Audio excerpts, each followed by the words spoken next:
Bom, então, dentro desse assunto que a Leonie acabou de introduzir aqui no nosso manhã, o que eu queria dizer a vocês é que uma outra razão pela qual nós não devemos jamais perder o hábito de cultivar nosso espírito, uma outra razão que eu não citei antes, e que ela acabou de citar muito bem, é que a perda de cultura é uma perda indolor. Quando você fica pobre, você percebe rapidamente, porque a Copel corta a luz da sua casa, entendeu? A Sanepar corta a água. Agora, o sujeito que vai ficando burro, ele não percebe a burrice é indolor. Entendeu a diferença que tem isso?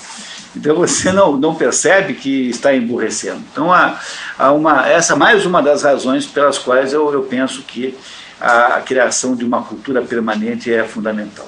O que a Leonie disse a vocês é uma coisa de uma importância extraordinária, que tem um poder de impacto sobre a vida das nossas vidas, nossos municípios, nossas crianças, incrível.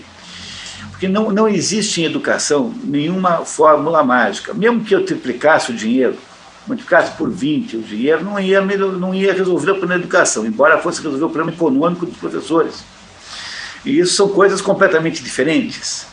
Porque, no fundo, o problema da educação é que nós precisamos ter professores, temos que ter uma elite e quando eu digo elite, por favor, não inteira no sentido econômico, temos que ter um grupo de pessoas de muito alto padrão, porque é desse grupo de pessoas de alto padrão que nós somos capazes que é capaz de contaminar o grupo embaixo.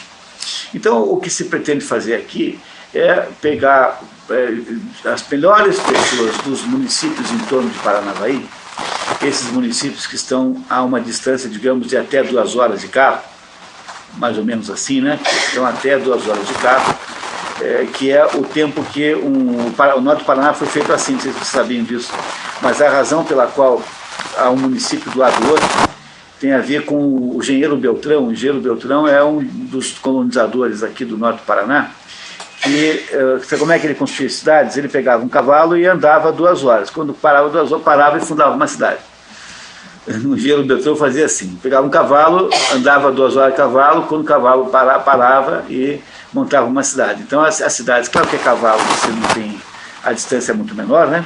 Então tem uma cidadezinha do lado da outra, porque o Engenheiro Beltrão marcava cidades assim. Então a gente imagina que seja natural, quer dizer, as cidades que gravitam naturalmente em torno de Paranavaí são aquelas que estão a 2 horas mais ou menos de distância de automóvel.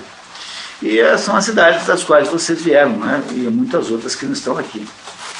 Mas essas pessoas, melhores pessoas, o jeito de fazer funcionar um projeto de recuperação da cultura nesses municípios, por menor que seja, não tem a menor importância, é que nós conseguíssemos que as melhores pessoas se predispusessem a fazer uma viagem maravilhosa pelo método, por meio do qual a Grécia fez a educação da sua gente. Paideia significa em grego educação, tá? Paideia é educar.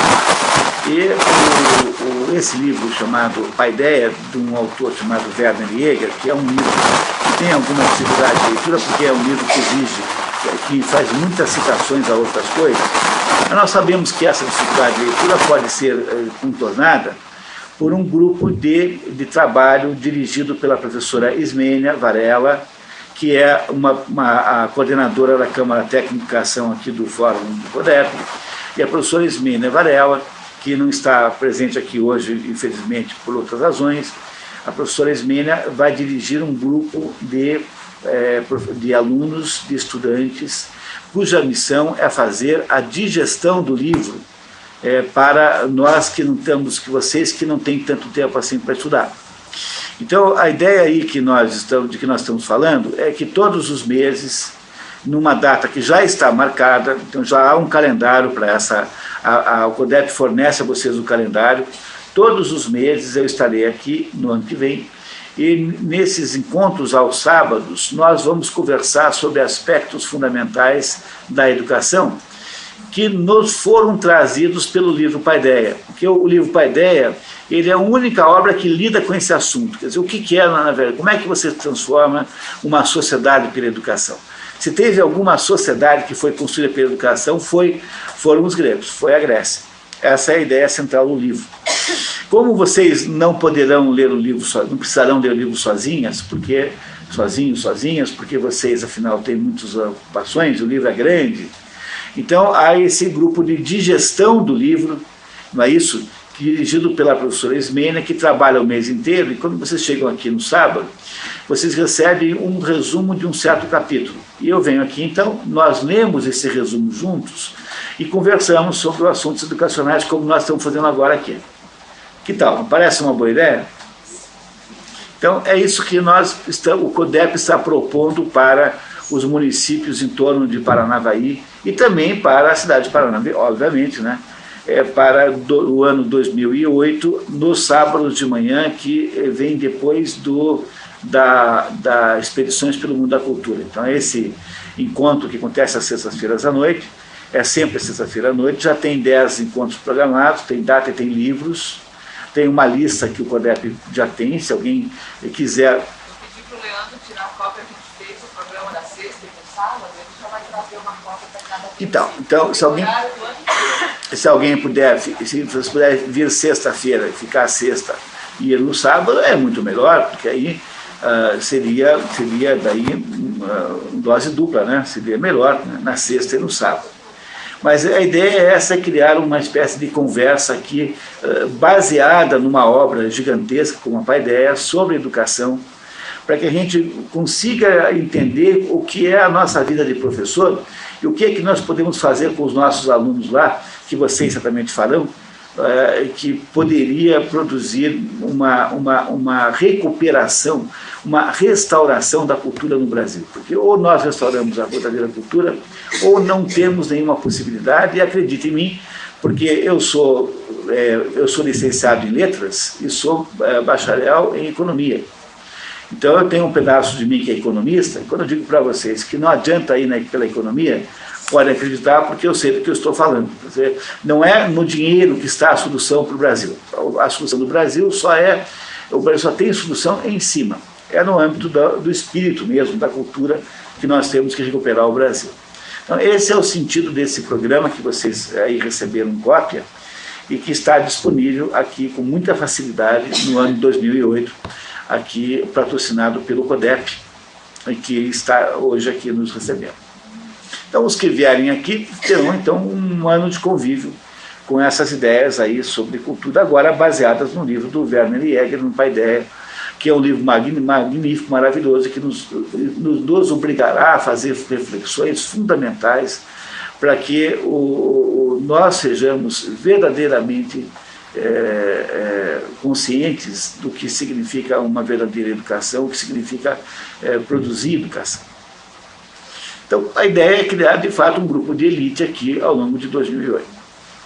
E vamos usar para isso a ajuda do maior livro sobre educação já escrito, chamado Paideia, que vocês não precisarão ler sozinhos, porque, afinal de contas, a professora Ismênia, com o seu grupo de alunos, né, o seu grupo de alunos, vão nos ajudar a fazer isso, vão fazer essa simplificação do assunto. Daí, no sábado de manhã, estarei eu aqui e a professora Ismênia aqui comigo, vamos nós dois aqui debater com vocês assuntos educacionais todos os sábados. Que tal?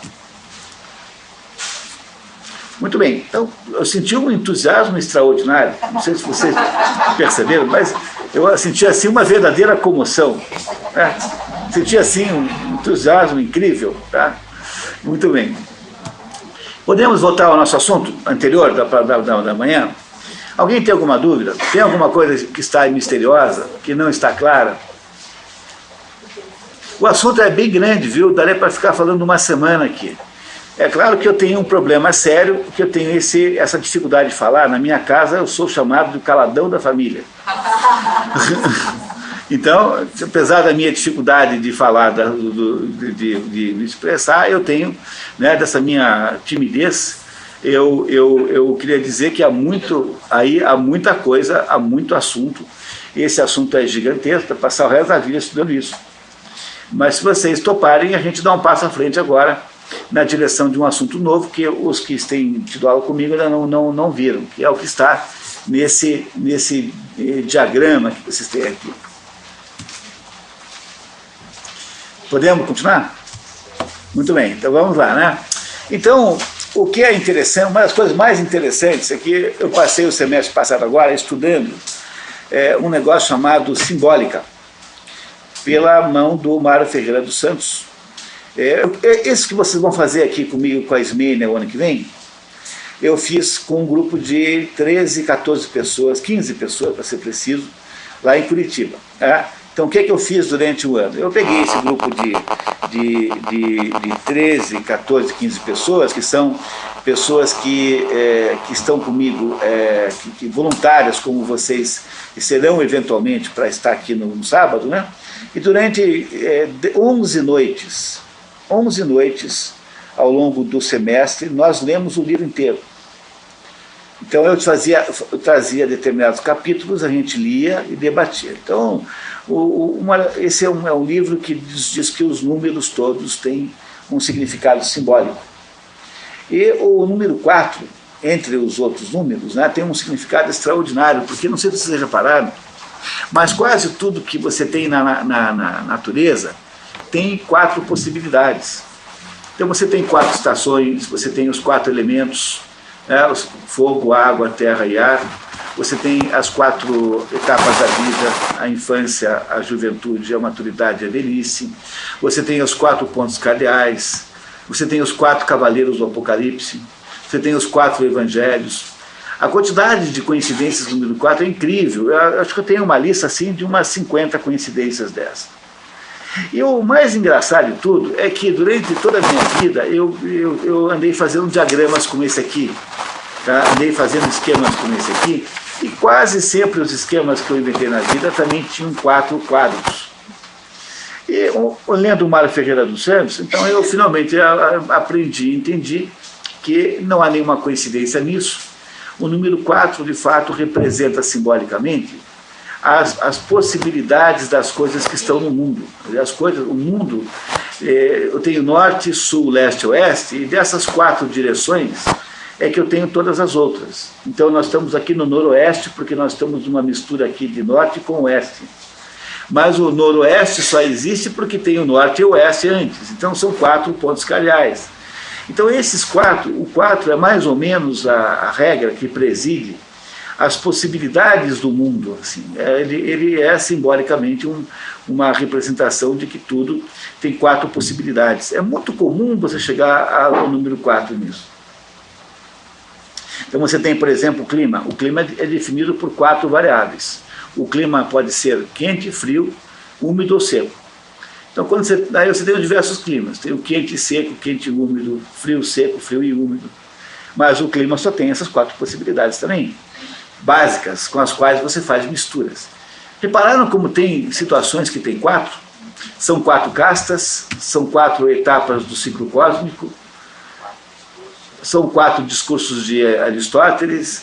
Então, o 4 está em tudo quanto é lugar. É como se as coisas que existissem nesse mundo, para que elas existam, tenha que ter uma condição dela poder existir em 4 formas diferentes. Não é coincidência, entenderam? Não é coincidência. É alguma coisa que está escondida atrás do número, porque o 4 não representa apenas o número 4, quer dizer, 3, mais do que 3 e menos do que 5. Entenderam? Há alguma coisa no número 4 que representa mais do que apenas uma noção de quantidade. Quer dizer, o número 4 indica que quando as coisas existem no mundo, existem em 4 modalidades diferentes. Então eu posso ir para o norte, sul, leste, oeste, ou por variações que incluem esses 4, né? Misturas dessas 4 possibilidades. Se deram conta disso? Que não é coincidência? Então, a simbólica é uma área do estudo das grandes tradições, uma área do estudo do conhecimento humano, em que você investiga qual é o significado oculto. Na verdade, todo o processo científico é uma investigação do que está oculto. Quando você vê a chuva caindo, você precisa entender como é que é o mecanismo da chuva. Então, você tem que olhar para aquilo que aparentemente você não está vendo, que é o mecanismo que faz chover. Então, todo processo científico é sempre um processo de investigar alguma coisa que está oculta e não está aparente. Então, não poderia ser muito diferente quando a gente olha para as possibilidades dos bens culturais artísticos. Vocês estão olhando agora para esse quadro aqui? Os bens culturais artísticos foram aqui definidos em 4 quadrantes, 4 possibilidades básicas. Essas 4 possibilidades, de onde é que elas advêm? De onde é que elas nasceram? Elas nasceram de 2 variáveis que se misturam. Reparem ali que eu tenho no quadrante superior esquerdo, quadrante superior esquerdo, eu tenho forma complexa e tenho conteúdo denso. O primeiro tipo, então, isso saiu aí, está escrito na folha de vocês, né? Está claro aqui. Tá. Então, no quadrante superior esquerdo, tá? Nesse quadrante superior esquerdo, eu tenho aí todas as manifestações artísticas que tem a forma complexa e tem o conteúdo denso. Vocês entendem que tudo quanto é obra de arte ou obra cultural tem forma e conteúdo? Então, por exemplo, pega um romance. Um romance tem forma e conteúdo na medida em que eu conto uma história e essa história pode ser bem ou mal contada, é a forma. Eu posso usar palavras adequadas ou inadequadas, eu posso criar um texto agradável à leitura ou não. Mas, independentemente do modo como você escreve, o romance tem uma mensagem que é o que interessa. Então, o romance tem a forma, que é o modo como eu faço, e o conteúdo, que é aquilo que ele traz. A mesma coisa é um quadro. Um quadro pintado, um quadro pintado por alguém, tem uma forma, que é o modo como o pintor pintou, como ele fez a composição da obra, como ele fez as pinceladas, mas aquela forma tem alguma coisa que está querendo me dizer ali dentro. É claro que forma e conteúdo estão associadas entre si, mas eu posso sempre distinguir uma coisa da outra, porque eu sempre posso interpretar a obra. Então, pelo fato de que eu consigo interpretar a obra, eu consigo sempre saber, é sempre a forma que me apresenta o conteúdo, né? O conteúdo sempre me é apresentado pela forma. Então eu posso sempre interpretar uma obra, portanto, o conteúdo certamente existe, não independentemente da forma, mas ele é perceptível paralelamente à forma. Vocês compreendem isso, né? Que é assim, que se eu não estou preocupado com o conteúdo, aí eu me tornei, por exemplo, uma pessoa que é apaixonado por literatura. O mal do problema do hábito de leitura é que as pessoas que têm hábito de leitura só deslizam sobre o ringue de gelo. E os que estão interessados no conteúdo são aqueles que fazem o buraco e fazem a pesquisa geológica do que está embaixo. Vocês compreenderam isso, né? Essa ideia, né? Então, eu posso, já que eu tenho conteúdo e forma, eu posso dividir as obras de arte em 4 possibilidades. E a primeira é o que está ali no quadrante superior esquerdo, em que a forma é complexa e o conteúdo é denso. Como que é uma obra de arte assim? É quando eu pego uma obra de arte, pego, por exemplo, um quadro de Velázquez, e quanto mais eu olho para o quadro, mais eu vejo coisas novas. Quando eu escuto uma ópera ou uma sinfonia, e quanto mais eu escuto, mais eu descubro coisas que eu não tinha descoberto ainda. Quando eu para dar agora dei um exemplo da literatura, né? O livro que nós vimos ontem à noite, que foi A Divina Comédia, era lido pelo Otto Maria Carpo. Otto Maria Carpo foi o maior de todos os intelectuais que viveu no Brasil. E o Otto Maria Carpo lia a Divina Comédia todos os anos. Para se divertir, não, porque todo ano ele descobria alguma coisa nova na obra que ele não tinha descoberto antes. Então, o que caracteriza as grandes e maiores obras de arte que já foram feitas é essa mistura entre esta associação de uma forma complexa e um conteúdo denso. São as obras que nunca irão deixar de serem lidas e vistas e que nunca deixarão de ter importância. Mas nem toda obra de arte é assim. Há o quadrante superior direito, que está ao lado ali, reparem, em que eu tenho uma outra situação. Agora eu tenho a situação de ter uma forma simples, embora o conteúdo permaneça denso. O conteúdo continua denso, mas a forma é mais simples. E aí então eu tenho as outras duas possibilidades, que estão embaixo, as duas, em que no lado esquerdo inferior, ou seja, no canto, no quadrante inferior esquerdo, eu tenho obras que têm conteúdo ligeiro, portanto não é mais denso, e que tem uma forma complexa. E por último eu tenho no quadrante inferior direito, eu tenho obras em que a forma é ligeira, a forma é simples e o conteúdo é ligeiro. Então tem essas quatro possibilidades. Repararam que eu tenho quatro possibilidades? Isso significa mais ou menos que eu poderia distribuir todos os tipos, todas as formas artísticas por esses quatro quadrantes aqui. É claro que sempre haveria uma outra obra que ficaria mal classificada. Mas isso é uma coisa mais natural do mundo. Por que é mais natural do mundo? Porque por mais que nós tentemos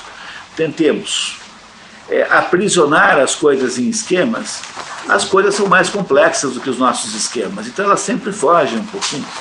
Mas isso não nos exime da responsabilidade de tentar e nem desvaloriza o esforço que a gente faz para poder ter uma visibilidade disso. Vocês lembram o que nós estamos tentando fazer aqui agora? Nós estamos tentando lutar contra aquela mania antropológica de achar que todas as formas artísticas se equivalem, que elas são todas iguais. Se isso é verdade, sob o ponto de vista exclusivo da manifestação artística, tudo bem, não há dúvida nenhuma. No entanto, o impacto que as obras têm sobre a vida humana, sobre a história, sobre a civilização, é muito diferente. Há muita diferença de impacto que há entre as obras artísticas. Então, por exemplo, existem muitos bens culturais em torno de nós aqui? Existe?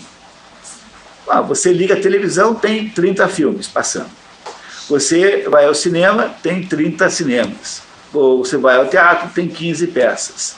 Você vai às exposições, tem 15, 20 exposições. Quantos artistas plásticos tem no Paraná?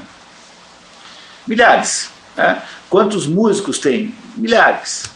Você entra numa loja de discos, tem milhares de discos. Você entra numa livraria, tem milhares de livros. Você entra numa biblioteca pública grande, como uma biblioteca pública, a Biblioteca Pública de Viena tem 3 milhões de livros. Você entra na biblioteca do Congresso americano, tem 500 milhões de livros. Então não há uma exuberância enorme de bens culturais em torno de nós? É uma exuberância, né? E com esses meios modernos de acesso à informação, como a internet, ficou muito mais fácil ainda. Você, hoje, para saber como pintava El Greco, não precisa nem comprar um livro, basta você botar lá El Greco na internet, aparece lá o desenho, lá, as fotografias dos quadros do El Greco. Então, o que acontece é que nós estamos rodeados de bens culturais por todos os lados.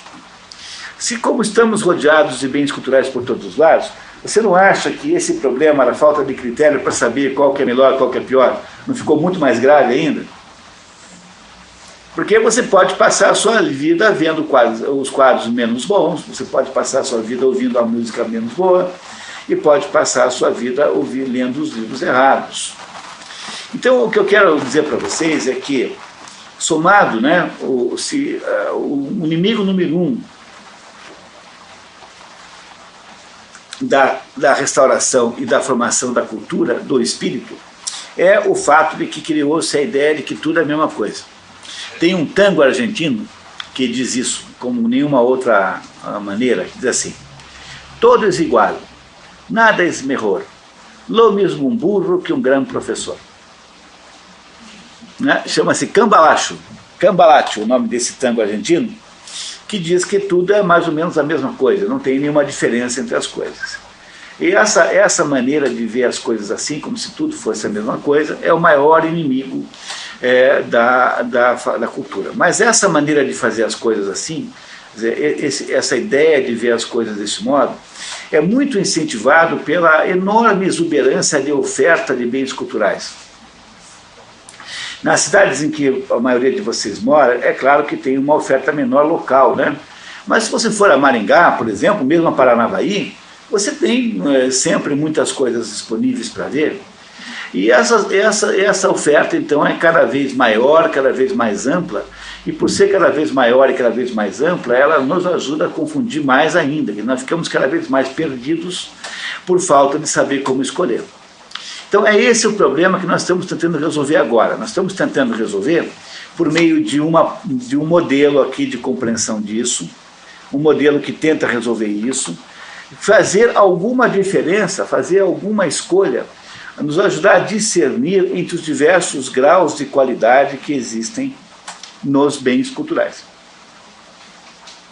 E o método como foi feito isso aqui, foi dizendo que o que caracteriza a obra de arte é o conteúdo e a forma, e o conteúdo e a forma podem se combinar de 4 maneiras diferentes.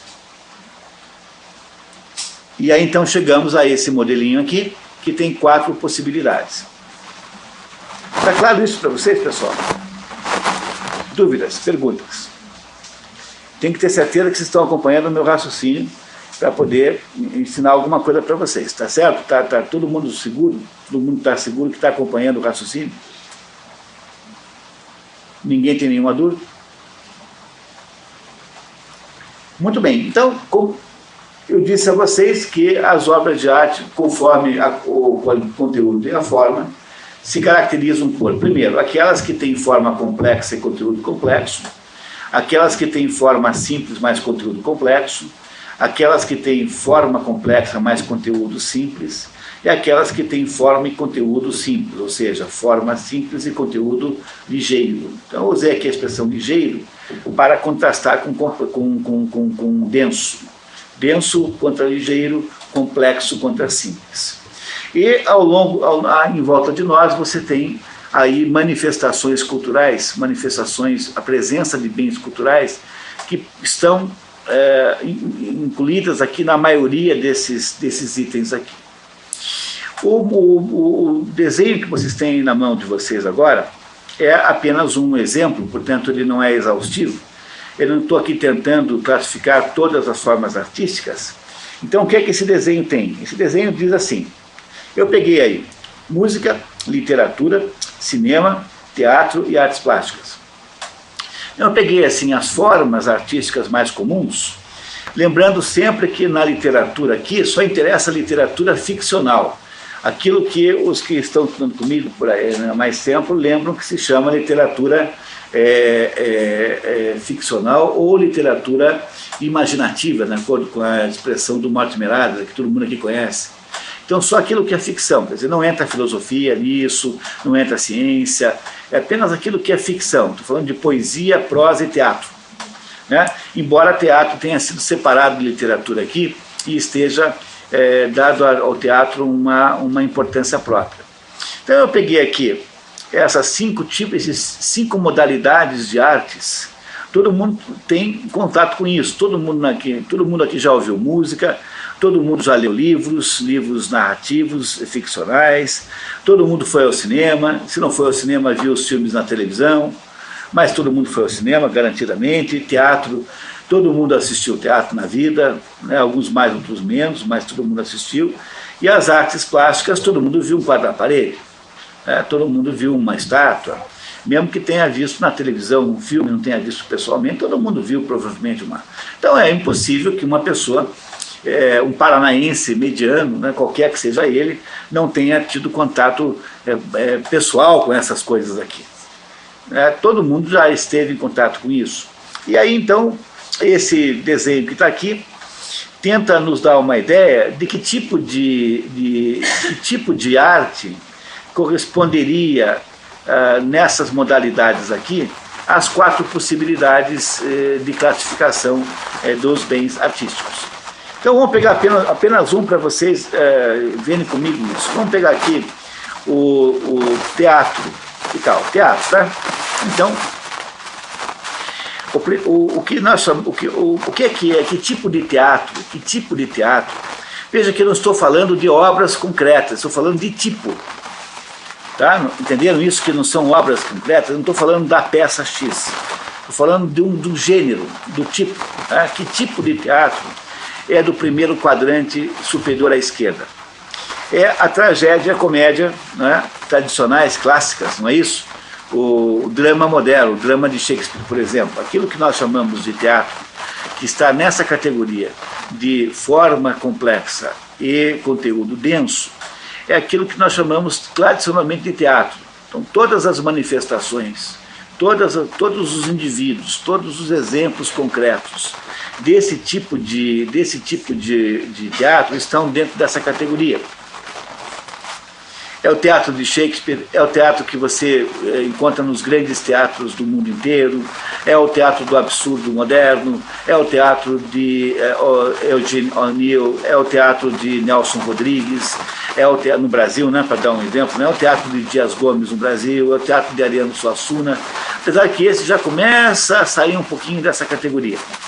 Mas quem está nessa categoria são aquelas manifestações teatrais que tipicamente são levadas nos grandes teatros das grandes capitais do mundo e que existe desde os gregos, né? Havia um teatro romano, cômico, mais cômico do que trágico, os romanos não tinham teatro trágico, mas havia lá no tempo dos romanos o Plauto, o Terêncio, que eram autores cômicos, né? Autores satíricos.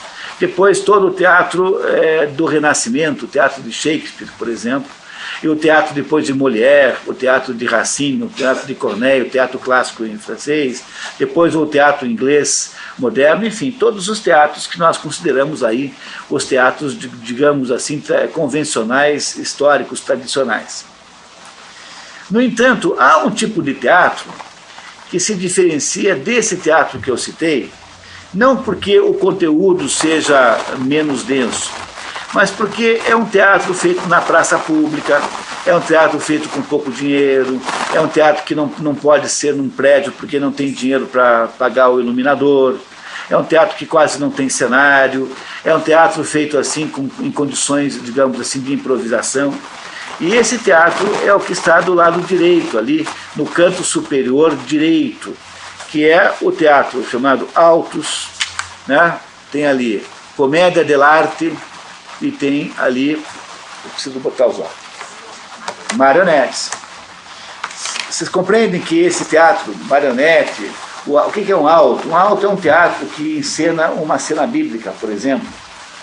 Nós aqui brasileiros temos historicamente uma influência muito grande desse teatro dos autos por causa daqueles autores portugueses, Gil Vicente, né, que foram, e mesmo os espanhóis também, né? A Lope de Vega talvez tenha sido o maior de todos os teatrólogos nesse sentido, que fizeram então esse teatro, que é um teatro popular, um teatro simples, que pode ser executado na rua, na praça da igreja, e que não precisa de grandes instrumentos, não precisa de grande dinheiro. E o auto está associado quase sempre a uma situação, digamos, bíblica. Então todo mundo conhece o Alto da Barca do Inferno, que é uma conversa entre os que morreram e o guardião da Barca do Inferno, que não quer deixá-los passar para o outro lado. Então uma negociação que acontece naquela situação. Há um tipo de teatro assim, que é um teatro satírico, que se chama historicamente de comédia dell'arte. Todo mundo conhece a comédia dell'arte porque é da comédia dell'arte que nasceram essas personagens que até hoje todo mundo conhece, Pierrot, Colombina, essas expressões Pierrot, Colombina, essas personagens que tem no carnaval, né, são todas elas a comédia dell'arte. Então, o que é comédia dell'arte? São 10 palhaços que ficam na praça improvisando uma peça que não tem pé nem cabeça, mas é muito engraçado. Então, eu me lembro de ter visto recentemente uma modernização disso, chamada Trecentina. Quando Curitiba completou 300 anos, aí uns gozadores lá fizeram a Trecentina, que era uma peça de comédia dell'arte para comemorar os 300 anos da cidade. Então, o que é? É um sujeito, né, que é quase sempre um palhaço maior, assim, que é seguido de um conjunto de outras pessoas muito engraçadas, e eles fazem aquelas palhaçadas que hoje em dia existem onde? No programa do Ratinho, no Trapalhões, entenderam? O que é os Trapalhões, programa do Ratinho, Chacrinha, lembra do Chacrinha? Tudo isso é comédia dell'arte. Trapalhões, o Ratinho, aquelas bobagens, aquelas coisas que não tem cabimento nenhum, grosserias, tudo isso nasceu desta forma chamada comédia dell'arte. São todas versões modernas da comédia dell'arte. Então, o que é a comédia dell'arte? Diferentemente do teatro, que é o teatro clássico, que exige cenário, que exige atores profissionais, esse é um negócio feito assim na praça, na base da improvisação.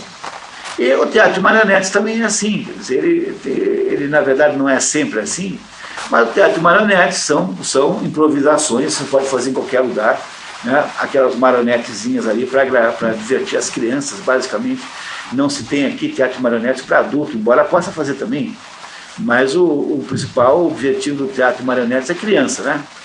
Quando a minha filha era pequena, eu fui ver umas 20 vezes o Marinho, o Marinheiro, que era um teatro de bonecas, de uma historinha do Marinho, o Marinheiro, sabia toda a história de cor.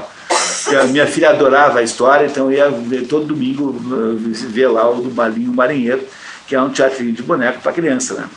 Depois que os seus filhos crescem, você não fica mais assistindo teatrinho de boneco, a não ser que você seja professor do ciclo fundamental, que é o caso de vocês, provavelmente, que estão aí condenados a ver teatro de boneco o resto da vida. Provavelmente, né? Porque alguém vai inventar uma coisa dessa. Será que vocês entenderam a diferença que tem entre o teatro shakespeariano, o teatro grego, o teatro Nelson Rodrigues, do lado esquerdo, e do lado direito, o teatro de bonecos, o comédia dell'arte, que são aqueles palhaços na praça pública, o alto da barca do inferno, em que os atores ficam ali misturados com o público. Entenderam qual é a principal diferença que tem uns dos outros? É a forma como faz, é o modo como faz. O conteúdo pode ser igualmente denso, pode ter o mesmo valor, a mesma qualidade, mas a forma é diferente. Então, por que eu estou tentando contar para vocês isso? Porque eu queria que vocês soubessem uma coisa fundamental sobre o mundo das artes, agora, para aprender para sempre. O lado esquerdo superior é a base de tudo. Porque são as grandes obras humanas. O que é que são as grandes obras humanas? Aquelas que serão lidas daqui a 500 anos. De todos os bens culturais que estão em volta da gente, a maioria vai desaparecer no tempo. A maioria das músicas não será nunca mais lembrada, a maioria dos quadros vão apenas ser destruídos pelas traças, né? As traças do futuro comerão tinta. As de hoje não comem, né? A maioria dos livros irão mofar e pegar traças e não serão reeditados, então eles não sobrarão em lugar nenhum. Quase tudo que nós conhecemos como bens culturais vai ser destruído por obra do tempo, exceto um pequeno grupo de obras que vão ser lidas, ouvidas e vistas o resto da vida. Velázquez será apreciado todos os tempos, Bach será ouvido o resto dos tempos e Dostoiévski será lido no resto do tempo da humanidade. É claro que esse fenômeno implacável da seleção que o tempo fará irá produzir injustiças. Não tem a menor dúvida. Sempre haverá uma obra ou outra que não foi devidamente apreciada. Mas, por outro lado, é natural que isso aconteça, porque não seria possível que tudo tivesse a mesma importância. Então, o que o tempo fará é irá selecionar as coisas que têm um direito à perenidade, né? a permanecer, a perenidade, a não perecer, a permanecer. E essas coisas que têm direito à perenidade, de modo geral, estão entre esses dois quadrantes aí.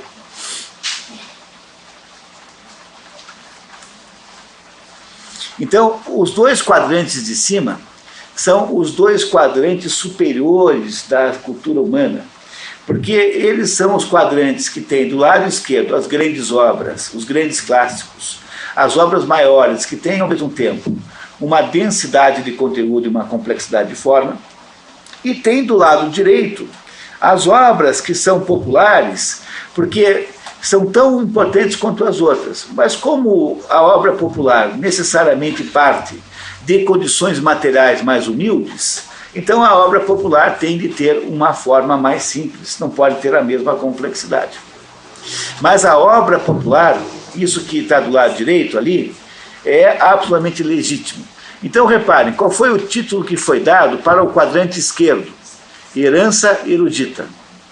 Alta cultura de elite. Elite aqui é sempre no sentido intelectual, nunca no sentido econômico, tá? E do lado você tem herança popular, alta cultura popular. Tanto uma coisa como a outra tem valor extraordinário e ambas têm o poder de permanecer pelo resto dos tempos. Agora, a segunda coisa fundamental que você deve saber, e sem o que você não entenderá essencialmente o que eu estou dizendo, e que é completamente básico e fundamental, é o fato de que o quadrante superior direito, que é o quadrante popular, sempre deriva, nasce do quadrante da esquerda. É o quadrante da esquerda quem gera o quadrante da direita. O povo não tem os mesmos meios de fazer as coisas como tem aquele artista que é financiado pelo rei, por exemplo, e o povo então faz do seu jeito mais simples, mas ele tenta imitar o melhor padrão, que é aquele dos grandes artistas do mundo que estão do lado esquerdo. A arte popular, ela não é a origem da arte erudita, mas é exatamente o contrário. É a arte erudita quem produz a arte popular. Mas isso não é só na arte. Todas as manifestações religiosas populares, por exemplo, Bumba Meu Boi, Cavalhada, todas essas manifestações populares de natureza religiosa são todas tentativas que o povo faz ao seu modo, com os seus meios, dentro das suas possibilidades, de copiar rituais religiosos que eram feitos pelos sacerdotes e eles não entendiam. É muito importante entender isso. Se vocês entenderem isso, vocês vão compreender uma coisa que o T.S. Eliot. T.S. Eliot foi um extraordinário poeta. Ele fez a poesia que é considerada a poesia mais bonita, mais importante do século XX, chamada Terra Arrasada, The Wasteland, em inglês, que em português é traduzido por Terra Arrasada. Terra Arrasada está no programa das Expedições para o Mundo da Cultura. Quem sabe daqui a uns 2 anos a gente vai para Paranavaí. Mas a Terra Arrasada é considerada a melhor poesia feita no mundo no século XX, por esse T.S. Eliot. T.S. Eliot. E esse T.S. Eliot dizia o seguinte, que a origem de toda a cultura é a religião. A cultura que nós estamos falando aqui, tudo tem origem na religião. Quer dizer, as grandes religiões produzem as grandes obras de arte, e o povo, então, na medida em que pode, ele copia do jeito que pode, mas sempre fica bom, porque afinal é legítimo e é profundo. Enquanto for uma adaptação popular de alguma coisa complexa que o povo não pode fazer igual porque não tem os meios, então você está falando nos maiores momentos da arte humana, nos mais altos momentos de produção de arte no mundo. Mas é preciso você, para poder entender o que eu estou dizendo, é preciso que você considere com toda a clareza que, no fundo, é sempre o padrão erudito quem gera os padrões que estão abaixo dele. Os padrões eruditos geram a versão popular das coisas. Mas a visão popular é absolutamente legítima. É por isso que vocês reparem ali, tá? Está escrito ali, no padrão, no quadrante superior esquerdo, diz assim, maior e mais. Não é isso? Do lado direito, diz apenas menos.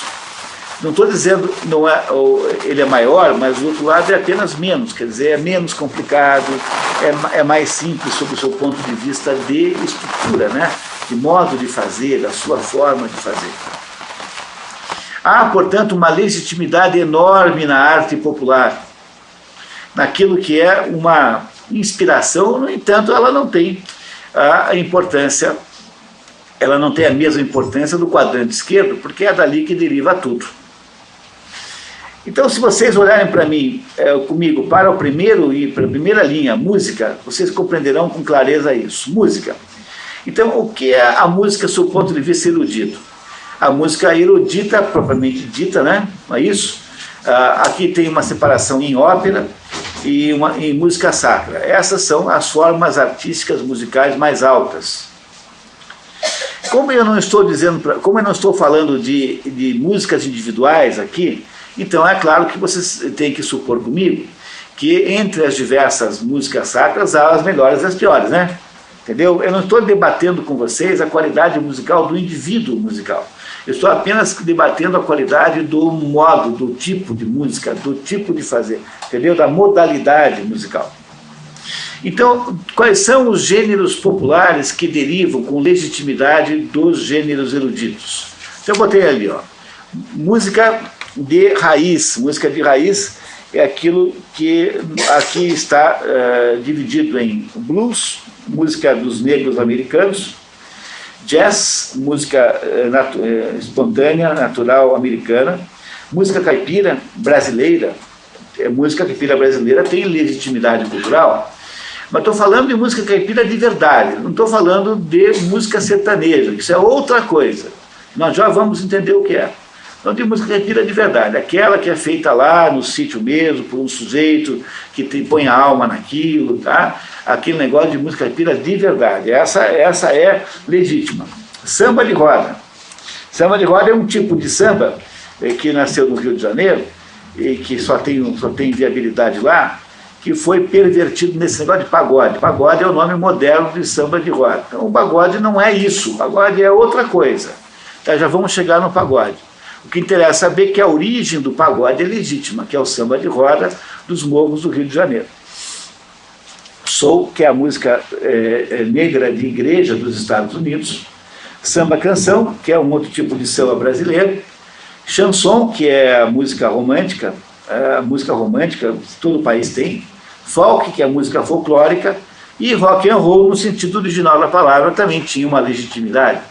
Então, o que é que são essas modalidades musicais aí? São modalidades musicais que derivam como são tentativas de imitar o padrão erudito. De alguma maneira, quando os Beatles fazem as músicas que fazem, há uma legitimidade nisso. Os Beatles fazem rock and roll, né? E aquilo que os Beatles fazem é uma tentativa de fazer no âmbito da percepção musical de jovens ingleses, de tentar fazer aquilo que Handel e Bach e Beethoven faziam no âmbito erudito. Mas como eles são, obviamente, não têm o mesmo grau de complexidade, então uma musiquinha que você ouve de rock, mesmo sendo bem feita, ela tem um potencial desse tamanho. Depois de você ouvir 10 vezes Yesterday, você tem vontade de matar o sujeito que está tocando a 11ª. Porque você vai enjoando daquilo, aí como enjoa vai virando um negócio assim meio de fundo musical, você nem presta atenção. Mas se você ouvir 10 vezes a Paixão de São Mateus de Bach, você não terá nem começado a ouvir a obra. A obra está toda ainda para frente para ser compreendida e estudada. Vocês compreenderam o que eu estou querendo dizer com a diferença de complexidade de forma? É por isso que não pode ser possível que você possa raciocinar ao contrário. Então, nós temos aqui no Paraná um compositor erudito muito importante chamado Brasílio Tiberê. Brasílio Tiberê nasceu em Paranaguá, e o Brasílio Tiberê não teve uma carreira de compositor, porque ninguém conseguia fazer isso naquela época. Ele é um compositor nascido no começo do século XIX, 1800 e um pouquinho. E o Brasílio Tiberê, no entanto, foi o sujeito que inventou a música erudita com temática popular. Então ele tem uma música chamada Sertaneja, que é a primeira música que usa temas populares como base do erudito. Essa obra sertaneja é tão importante que quando o Brasílio Tiberê, que era diplomata brasileiro, foi ser embaixador do Brasil em Roma, ele em Roma recebeu a visita do Liszt. Liszt era o maior pianista da época, é quase o maior pianista que já existiu no mundo. E o Liszt foi na casa do Brasílio Tiberê, que era embaixador do Brasil, né? Não era um sujeito com prestígio, né? e tocou no piano a sertaneja. Tá? O Liszt tocou a sertaneja de Basílio Tiberê. E aí, depois que Basílio Tiberê fez isso, apareceu um compositor no Brasil, maior que Basílio Tiberê, certamente, mas o Basílio Tiberê é muito grande, sabe? Tem uma música chamada Poème d'amour, que não tem coração duro que não se apaixone pela vida depois de ouvir o Poema d'Amor de Basílio Tiberê. É uma maravilha. E o Villa-Lobos, que foi um compositor mais moderno que o Basílio Tiberê, né? Villa-Lobos deve ter morrido aí em 50, alguma coisa, por aí. O Villa-Lobos ficou especialista em fazer músicas com temas populares, então o trenzinho, né? O trenzinho. Mas reparem que isto não, tanto o caso de um quanto o outro, tanto o Basílio Tiberê, que é paranaense, né? Quanto o Villa-Lobos, que não é, tanto no caso de um quanto no outro, não é que a música popular foi a origem da música erudita. É que ele incorporou a música popular, reincorporou, né? Porque a música popular nasce da erudita. Mas aí esses dois pegaram a música popular e devolveram para a sua origem. Então fizeram uma espécie de renascimento, né? De ressurgimento daquela temática dentro da música erudita. Sempre é a música erudita quem gera a música popular e nunca ao contrário. Então é por isso que eu estou aqui tentando insistir que o quadrante superior esquerdo é o quadrante onde tudo começa aí. As formas artísticas que estão aí são as formas mães que geram, né, em seguida todas as formas que foram de alguma maneira popularizadas. E do lado direito, então, né, o quadrante esquerdo é o quadrante de origem, e do lado direito você tem, então, o quadrante popular, que é legítimo também, que tem todo o valor que você possa imaginar, no entanto, ele é naturalmente mais frágil, porque a forma é muito mais simples. No entanto, aqui dentro também tem obras de arte maravilhosas, e tem coisas extraordinárias aqui dentro que precisam ser preservadas o máximo possível. Agora, a perspectiva de preservação e conservação é muito maior no quadrante esquerdo. Daqui, olha, profecia assim, daqui a 200 anos, todo mundo saberá quem é Bach, mas pouquíssimas pessoas saberão quem é Antônio Carlos Jobim. Tom Jobim. Daqui a 80 anos, eu não sei se alguém vai lembrar que existiu um sujeito chamado Chico Buarque. Por mais que dentro de Chico Buarque e Tom Jobim exista alguma legitimidade e há alguns momentos extraordinários. Então, esse é uma espécie de desgraça da vida, porque o tempo irá proteger mais aquilo que é denso e complexo ao mesmo tempo. Por mais que isso possa nos parecer assim uma pena. Mas essas manifestações que não têm a mesma densidade, a mesma complexidade, irão aos pouquinhos serem abandonadas pela história. É por isso que vocês, como professores, precisam lembrar sempre disso, de que se há alguma coisa de que vocês têm obrigação, é de vocês pegarem uma radiola, uma vitrolinha, ouvirem algumas dessas obras e dizerem para seus alunos que isso tudo existe. Porque o grande patrimônio da humanidade que os seus alunos irão herdar é esse quadrante superior esquerdo aqui, sobretudo, mais do que os outros todos. Porque se vocês não fizerem isso, deixarem os seus alunos por conta, o que irá acontecer é que eles irão pegar o que está por aí na mídia, o que está por aí na aparência das coisas. E como vocês sabem que um dos inimigos dessa história é o tal da indústria cultural, vocês então sabem que é garantido que eles vão fazer a sua educação musical pelo Tiririca, porque eles não vão para o Antônio Carlos Jobim não, viu? Eles não vão para o Chico Buarque de Holanda não. Eles vão pegar o Tiririca, vão pegar o RDB, vão pegar os Menudos, entendeu? Né? Não é isso, né? Vão pegar o Gera Samba, vão pegar essas coisas que estão num nível muito mais baixo de cultura em relação, né? Um nível muito mais baixo de cultura em relação a o que nós deveríamos propor que eles fizessem. Será que vocês compreenderam até agora o sentido da primeira linha, os dois primeiros quadrantes superiores? O quadrante superior esquerdo é o quadrante superior, né, que tem fundamentalmente como base, né, que tem fundamentalmente como base o esquerdo, aquilo que permanecerá vivo o resto da história humana. E o quadrante superior direito é composto daquelas manifestações de natureza popular que são tentativas de reproduzir isso, né, dentro das possibilidades da cultura do povo, ou seja, das possibilidades econômicas do povo, sobretudo. Gilberto, pois não. Então, olhando para esse quadro aqui, a gente vê que exige tem um grau de esforço para ir chegando a esse nível. Não é uma coisa que, sim, que você recebe do nada. Ele exige um esforço pessoal para você ir chegando a entender essas complexidades. Né? Assim, quer dizer, há uma doença que os gregos tinham uma coisa chamada apelucália. A apelucália é uma doença que significa abstenção de coisas belas. Durante muitos tempos eu tive a ideia, e eu tive um parceiro que hoje não consegue mais fazer porque está em condições de saúde que o inviabilizam, mas o plano que eu tinha na minha vida, assim, para um dia fazer, era pegar mulheres pobres e ensinar as mulheres pobres a fazer as coisas mais bonitas que você possa imaginar. Porque aqui no Brasil nós temos um defeito grave, que é achar que bonito é o que é chique. Então o sujeito faz o seguinte, o sujeito vai tem um pouquinho de dinheiro para fazer uma casinha. Uma casinha com pouco dinheiro pode ser uma casinha linda, maravilhosa. Não é porque ela é baratinha que tem que ser uma porcaria. Porque você pode comprar umas janelas antigas, você pode comprar uns troços, uma demolição, por exemplo, e você com dinheiro de nada, você faz uma casinha maravilhosa, linda, charmosa, bonita. Você não tem dinheiro para pintar, então você planta era, e aquela era vai cobrir as paredes todas, vai ser a casa mais bonita do mundo.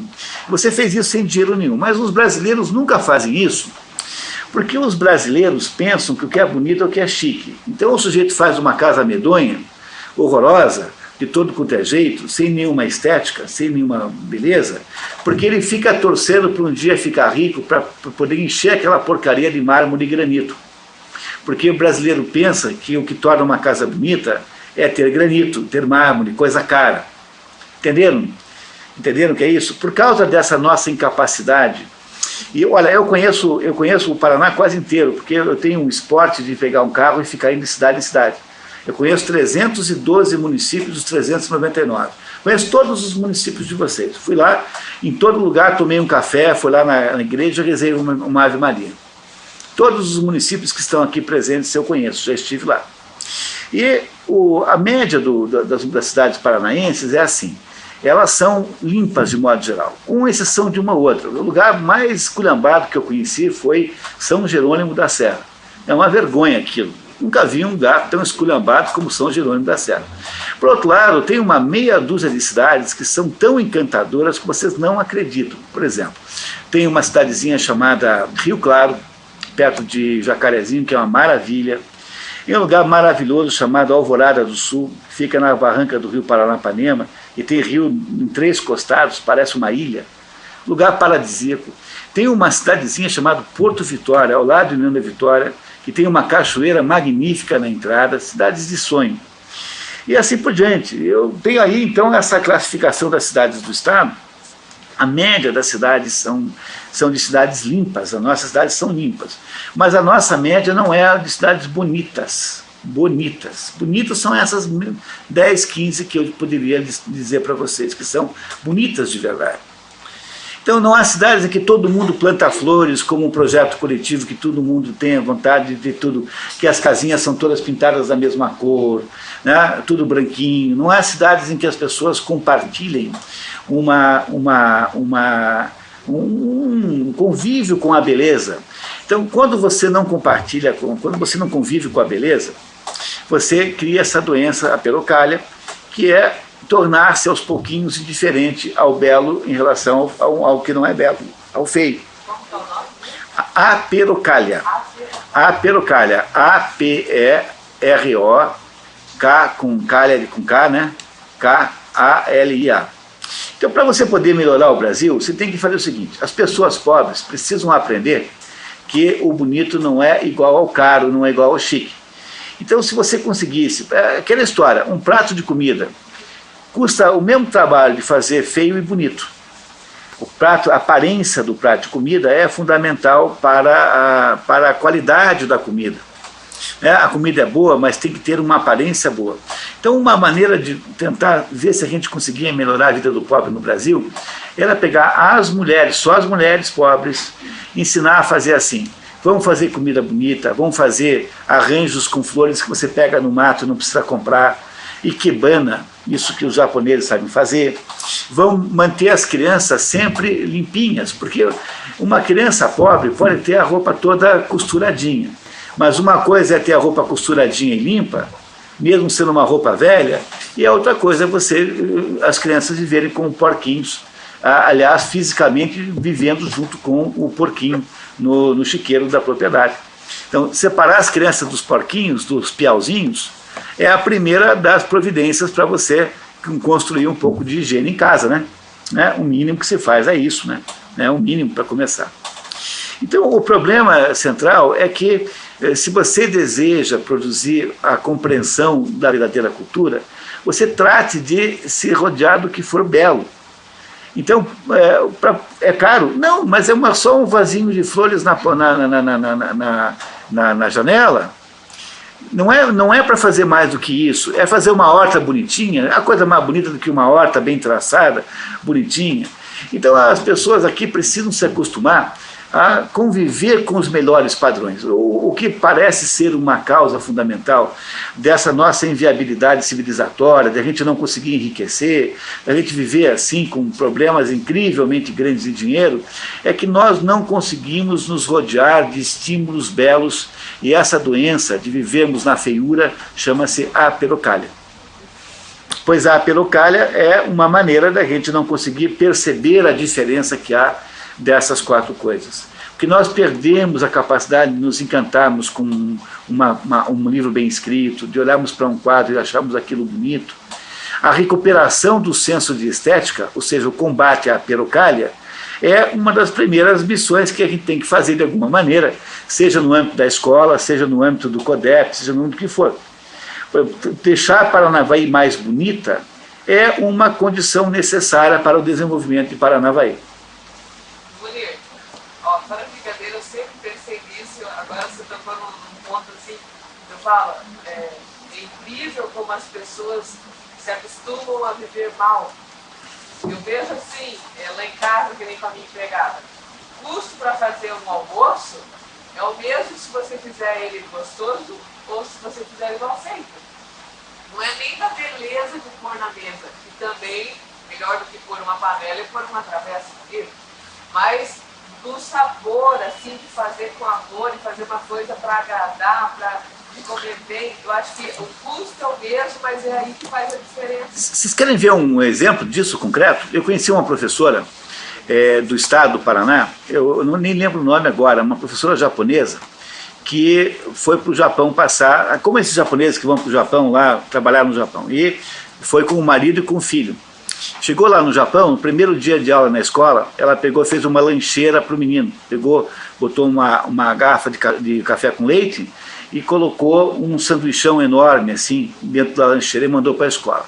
No dia seguinte, a professora veio desesperada falar com ela na casa dela e falou assim: está errado.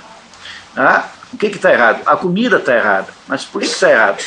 Porque não é assim, não é desse jeito, é assim, pouquinho mais bonito. Daí seu filho vai dizer assim: mamãe me ama.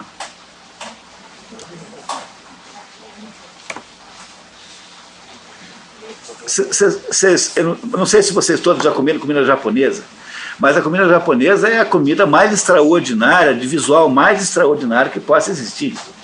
Quer dizer, uma parte daquilo é você constituir um clima de... Você não precisa fazer comida japonesa para isso, qualquer feijão com arroz pode ser assim. Um feijão com arroz, uma travessa bonita, numa travessa caprichada, com um certo decor, né, uma certa decoração, vai funcionar melhor do que um feijão com arroz assim, meio feito apenas por conveniência.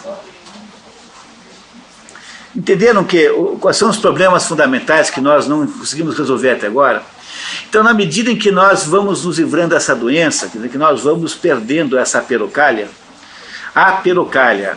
Aperocália, o A em grego sempre é restritivo, né? O A é negação.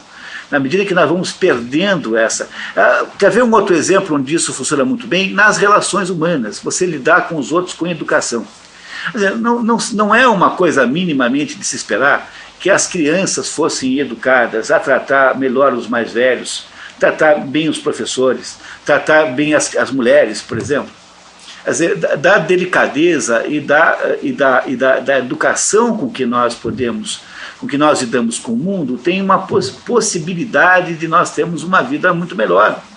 Mas se a gente vive num ambiente de grosseria, crianças mal educadas e mal criadas, sobretudo uma grosseria incentivada, dizendo que criança tem que ser assim mesmo, mas desde quando ser mal educado e mal criado tem algum mérito nisso? É uma barbaridade uma coisa dessa. Não é nenhum mérito, nenhuma criança devia ser incentivada a ser mal educada. Não estou mandando vocês matarem as crianças. Eu só acho que criança tem que saber que tem que tratar os mais velhos com respeito. Isso é uma questão mínima de obrigação escolar, fazer isso. E isso são as coisas que fazem as coisas dar certo. São essas pequenas coisas que produzem a capacidade da gente perceber aos poucos que há o valor relativo das coisas. Na medida em que nós não somos capazes de valorizar a beleza nas pequenas coisas, nós perdemos a capacidade de perceber as grandes coisas. Então, Gilberto, porque a sua pergunta que motivou essa explicação, é que para poder perceber a diferença real de qualidade entre as coisas, nós temos que recuperar o senso estético. Senso estético esse que é destruído pela grosseria da televisão, não é isso? Pela grosseria das relações humanas, pelas grosserias em geral que estão em torno de nós. A criança mal criada é uma espécie de modelo assim, né? Todo mundo acha bonito, imagine, se tem cabimento isso, né? Compreenderam isso? O que eu estou querendo dizer para vocês é que a esperança de que a cultura humana irá fazer a esperança de nós nos tornarmos mais cultos está aí nesses dois quadrantes de cima. São esses dois aí que são a nossa esperança e a nossa herança está aí. No quadrante erudito, que é aquele feito pelos grandes artistas, e do lado direito, né, aí de vocês, no quadrante popular de qualidade, o popular que tem uma qualidade intrínseca. Infelizmente, por mais que vocês pensem que seja uma injustiça isso, o quadrante esquerdo não tem a mesma durabilidade do quadrante, esse quadrante aqui popular nunca terá a mesma durabilidade desse. Isso é assim não por causa da falta de complexidade da forma, mas é porque de alguma maneira o quadrante superior esquerdo aí na visão de vocês é o quadrante fundador de todos os outros, quer dizer, é ele que é a origem de todas as coisas. Quando um ser humano chega num grau de competência musical como Bach, um grau de competência de pintura como Velázquez, num grau de competência literária como Machado de Assis, ele muda o patamar humano nesses assuntos e estabelece o parâmetro a ser copiado dali para frente. Entenderam? Quando alguém chega nos picos, nos píncaros, nas alturas irrespiráveis em que ele é capaz de chegar, produzindo uma obra como a obra de Bach, como, por exemplo, a obra dos romances de Dostoiévski, como os grandes pintores da humanidade, quando o sujeito chega naquelas alturas, ele muda o padrão a partir do qual todos os outros devem se referenciar. E é por essa razão que esses momentos extraordinários são os momentos eternos. E essa é a razão pela qual essas coisas serão ainda acompanhadas durante todo o resto da aventura humana sobre a Terra. Dure ela quanto tempo durar. Essa é a primeira conclusão que é preciso vocês fazerem comigo, e eu preciso, para poder dar o passo à frente, perguntar se vocês têm dúvidas até agora, se há algum ponto que está obscuro.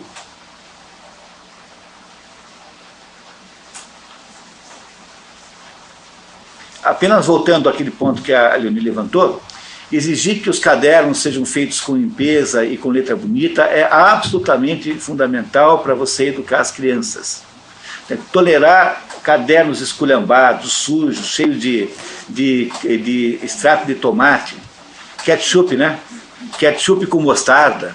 Quer dizer, os cadernos têm de ser encapados, quer dizer, a capacidade que a criança tem de lidar com capricho com o seu material escolar, ter os lápis apontados, ter uma organização mínima, é uma condição para você ensinar qualquer coisa para elas.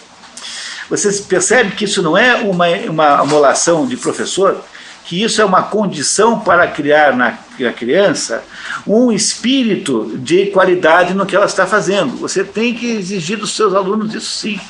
Porque criar alunos, né, num contexto de esculhambação, qual é o benefício que você traz para eles? Não há nenhum benefício em fazer uma coisa dessa. Essas coisas todas são importantes, como o combate à perocalha. Quer dizer, são todos métodos para você combater a perocalha. A perocalha é combatida com pequenos esforços localizados, né? Letra bonita, organização. Ter uma capacidade, para o aluno poder escrever uma frase que faz sentido, ele tem que, de alguma maneira, eu sempre digo que a primeira coisa que a gente não sabe é como é que segura a caneta. Toda vez que eu encontro alguém segurando a caneta assim, com o dedo superior reto, eu digo assim, é estrangeiro. E 100% das vezes eu descubro que eu tinha razão. Porque a gente até esqueceu que a gente não deve deixar a criança escrever com o dedo torto, porque quando o dedo fica torto assim, fica estressando a mão, e ela, em vez de usar o cérebro para pensar no que está fazendo, está lá gerenciando o estresse do dedo. Quer dizer, essas pequenas coisas, higiene pessoal, penal organizado, cadernos encapados,